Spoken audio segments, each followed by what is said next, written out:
Hey everybody, Nick Espinosa, your chief security fanatic here, and today we are actually talking about Facebook because Facebook planned to target kids as young as 6 years old to start getting them into their ecosystem. The rabbit hole of disgusting behavior by Facebook slash now Meta just continues to worsen as whistleblower documents continue to be released here.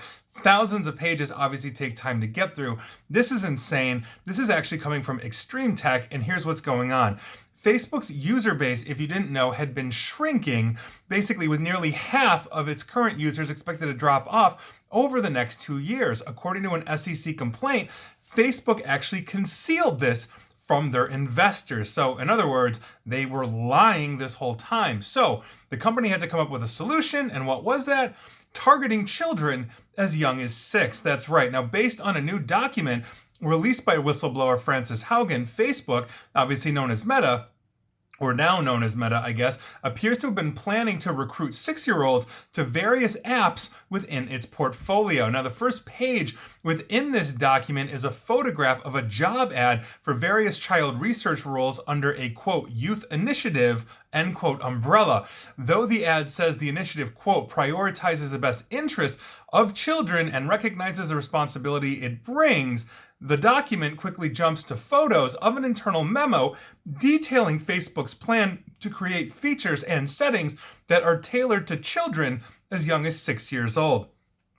The memo does not state, though, what these features or settings would look like, but the company has previously faced backlash for targeting use through a proposed Instagram for kids. I actually talked about that on my radio show, here on this podcast, and in daily video form. That is just unconscionable. I said it well before the whistleblower who completely backed up just the devastation that Instagram has had on teens, let alone smaller children. It's just angering. Now, Facebook admits in its memo that it hasn't historically prioritized young children due to the Children's Online Privacy Protection Act, COPPA, or COPPA, which is intended to protect children under the age of 13. Now, while COPPA doesn't permit websites and mobile apps from collecting data on children as frequently thought, it does mandate that such operators provide parents with ample opportunity to restrict what data is collected. This basically also requires the operators to limit the amount of time it keeps children's information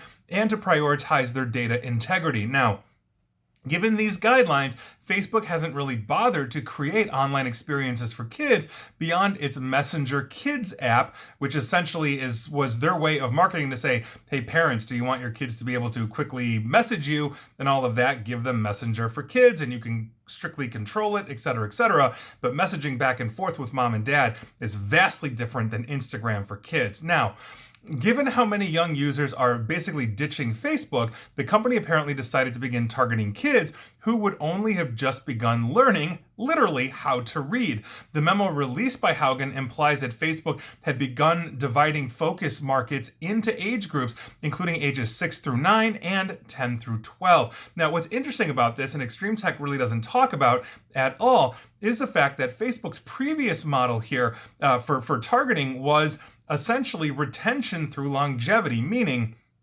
as Instagram and other social media platforms like Snapchat, eventually TikTok, etc. came up, Facebook's logic was, well, teenagers don't want to be on mom and dad's social media, but they're going to go through high school, they're probably going to go through most of college, and when they start to settle down and establish and get married, etc., they're going to come right on back to Facebook because those relationships with parents when you're in your mid-20s and beyond are obviously much different when you're an angsty teenager. Now they're looking at this saying, no, we can't wait around for that. As people are leaving, we've got to start getting children as young as 6 into our ecosystem. And basically, to quote the job posting memo, and I quote, "Our company is making a major investment in youth and has spun up a cross-country virtual team to make safer, more private experiences for youth that improve their and their households' well-being."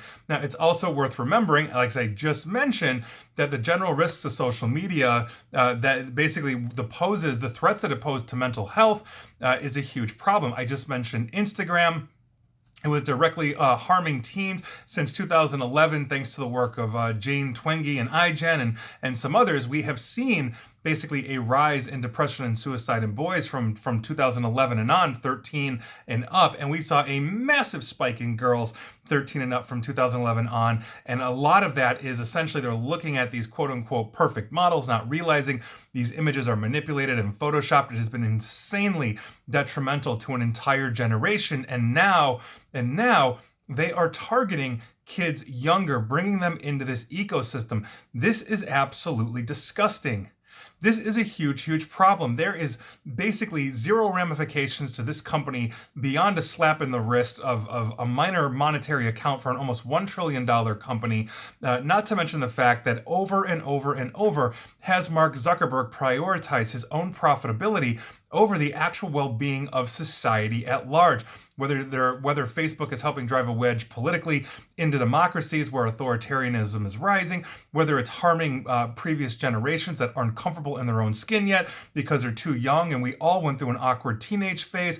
This company has had just nothing but a detrimental effect on society, and here we are. They are trying to get you cradle to the grave, and that is a huge, huge problem. There needs to be consequences for these kinds of things. And as these documents continue to come out, I will continue to report on them, as I hope everybody else, is reporting on them as well and reading and all of this. And so if this is the first time you're hearing it or knowing about this, stick around, because as these things come out, I will be talking about these here and on my radio show. And I think that's just a very important thing. And if you've got parents, please, or I'm sorry, if you are the parents of kids around this age, please parent. It's one thing to let them play games. It's another thing to basically have this as an ecosystem, when studies have shown that kids who adopt social media before the age of 19, it has a very detrimental effect on their mental health, on their self-image, on their well-being. And as a parent, sometimes the best answer you can give is no. No. And sometimes the kids aren't going to like it, but quite frankly, it's the best thing that you can do for them in the long run. Keep them off of social media until they're the age of about 19 or so, and they will be that much more well adjusted to the world. And that is your news of the day. And please like, share, follow me here on Facebook and Twitter. Hopefully you're over 19. And please feel free to subscribe to me at YouTube as well. And as always, stay safe, stay online, and please stay private. Thanks, everyone.